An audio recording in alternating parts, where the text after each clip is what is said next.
We had obviously a reversal today. We've had a case of whiplash with how fast we've gone up so far this year. What are you hearing from clients? What do you think people should be doing? Well, it's probably good not to overreact as usual, but it's probably a good sign to know, that commercial, what's in your wallet? Yes. Know what's in your 401k. Most people don't know their exposure. For example, I have a guy. That was jazzy. Go ahead. I had a guy that called me, and a friend of mine, and he said, the market was up 25%, but I only made 7%. And I'm okay with that because I didn't have that much exposure to begin with. So this is going to be a hard question, but just given the run-up that we've had, is there advice that you would give people? Just broad. I mean, I know you're saying know your allocation, blah blah blah. No. I mean, do you have any concerns about that? Yes, if it's in a retirement account, first of all, it depends on your age, how close you are to retirement. Right. If you're closer to retirement, I would pull some of those gains off the table. Right now, take it, lock in those gains. Okay. The good part about it, in a 401k or an IRA, when I say lock in those gains, that means selling, but there's no tax because it's in an IRA or a 401k. Yeah. I would especially do it in a Roth IRA. And Carrie, I'm coming to you in 1 second, but where are you putting people? In bonds?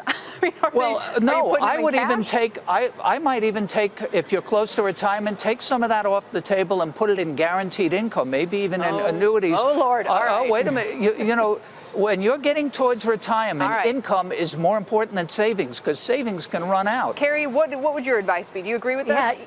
Yeah, to a certain degree. Our clients we have some clients that are calling, very conservative clients, saying, I want to put more money in.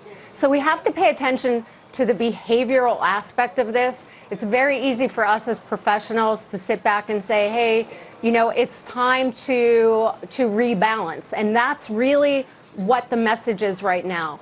We are very concerned in terms of what clients are thinking and what they really should be doing. So it's up to us. So you're trying to, Carrie, you're trying to keep people from going in too much into the market?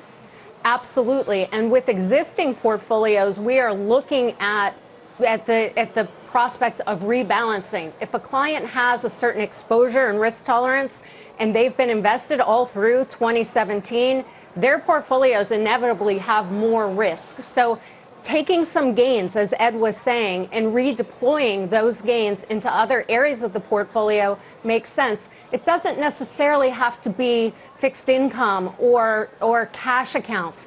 It can be even within equity, looking at going from large cap U.S. growth to international, for example. So there are a lot of alternatives, but clients really need to be looking at their portfolios and making sure that their risk tolerance isn't out of line.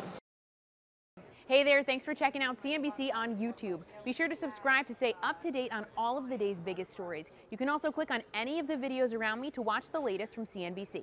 Thanks for watching.